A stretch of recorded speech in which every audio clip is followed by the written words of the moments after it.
Hey, picture this with me for a second, okay? It's 6 a.m.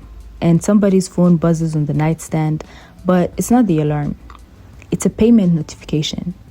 They haven't checked their email yet. They haven't even made a call. Heck, they haven't even opened their eyes yet. It's just that somewhere across town, a machine they own just did its job without them. Welcome to the Debt Destroyer, where every lesson brings you one step closer to financial freedom. And I promise you today's lesson is a good one, so stick with me. Because here's the thing, that 6 a.m. story isn't some far-off fantasy. That's just what a boring business looks like from the outside. Not a startup, not a stock portfolio you're refreshing every hour. Not a hustle you have to hype yourself up for. Just a plain, unglamorous system that keeps running whether you're awake or not. I'll have to admit I got a bit obsessed with these businesses, so I spent months pulling this apart. What they cost to start, what they actually pay, and why almost nobody bothers with them. And I narrowed it down for you to 10.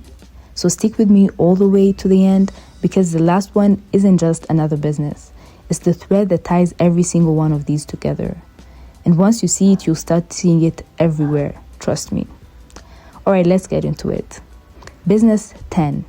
Static billboard space. So think about the drive you take every single week without thinking twice. There's a strip of land along that route nobody notices.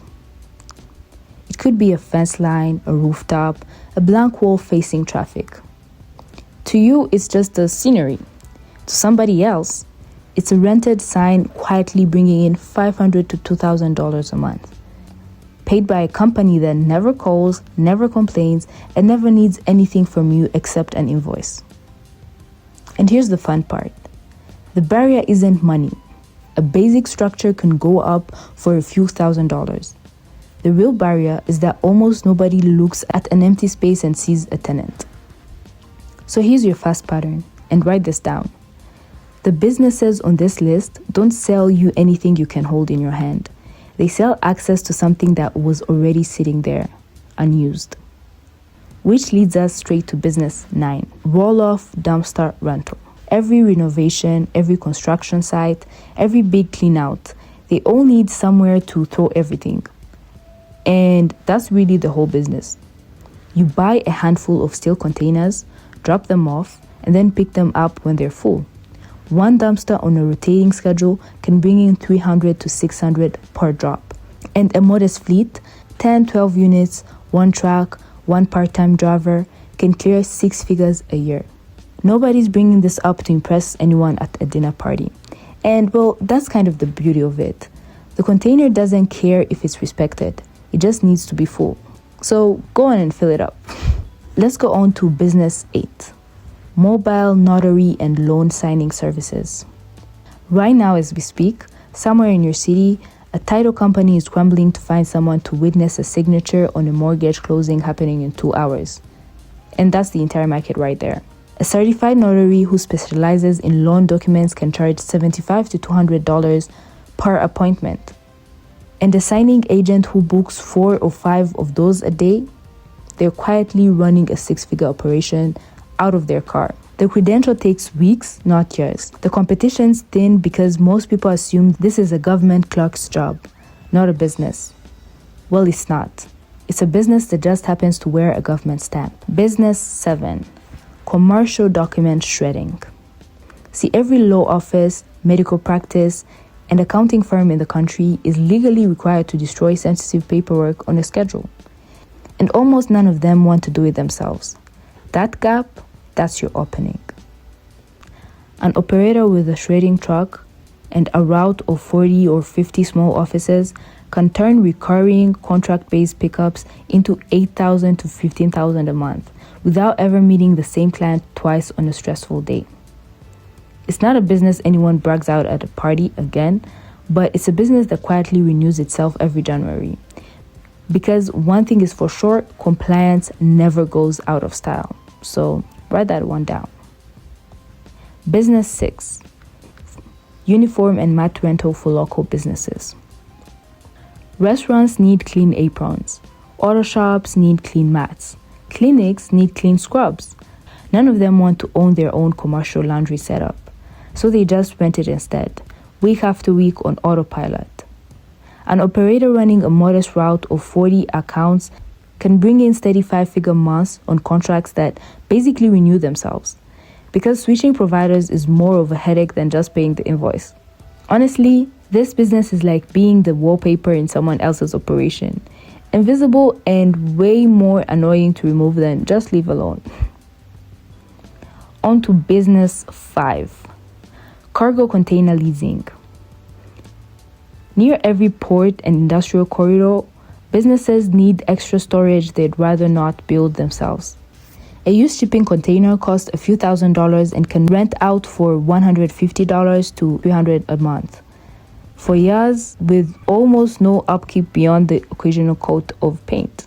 An operator with 15 to 20 containers scattered across a few lots is running a business that, on a bad month, requires one phone call. On a good month, nothing at all. Business 4. Smart lock and keyless access management. This is for short-time rental hosts, small offices, gyms. They all run into the same annoying little problem. Keys.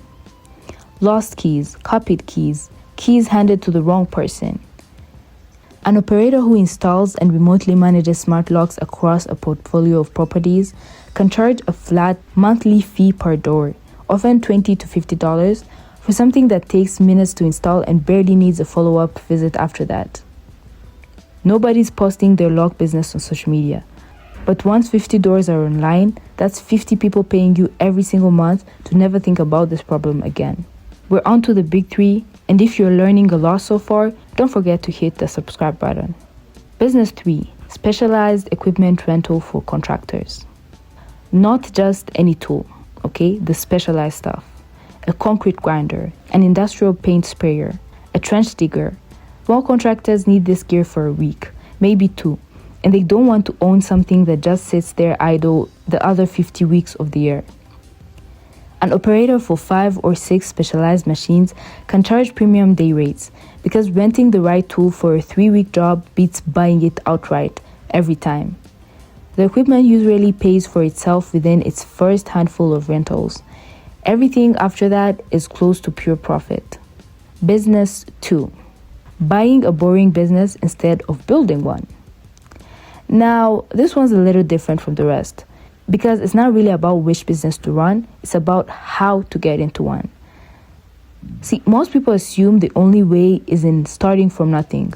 Find the idea, build a thing, cross your fingers it works. But what a lot of people miss, a route-based cleaning business, a small laundromat, a modest storage lot, these already exist all over the country, often owned by someone in their 60s who's ready to retire with zero succession plan in place. Buying an existing operation with years of proven cash flow removes the riskiest part of any new venture, the part where you genuinely don't know if it's going to work. Yes, it usually costs more upfront than starting from scratch, but it also usually pays you the same month you take over, so there's that. And last but not least, business 1, the one principle behind all of them, it has to pay you again. Okay, so if you haven't figured this out already, here's the pattern running underneath every single business on this list. If you remember nothing else from this video, remember this one. If you wash one car, you get paid once. If you sign a contract to wash the same fleet every month, you get paid again and again without ever having to go find a new customer to replace the last one. Every business we talked about, the dumpster, the container, the lock, the mat, shares that exact same invisible structure.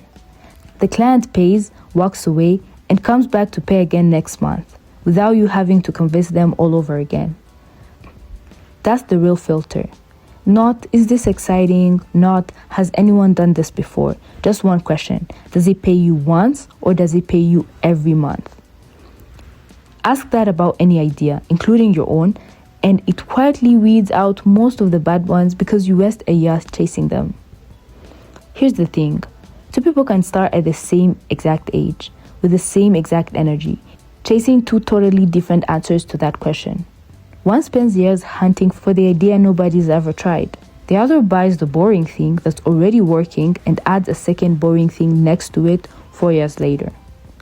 Neither of them is smarter than the other. One of them just stopped waiting for the exciting version to show up. So if one of these 10 surprised you, or if you've already got one of them quietly running in the background of your life, tell me in the comments. I read every single one. And if you want more of this, real numbers, real patterns, zero hype, that's exactly what this channel is here for. So subscribe, comment, follow, share, and like. I'll see you in the next one. Bye.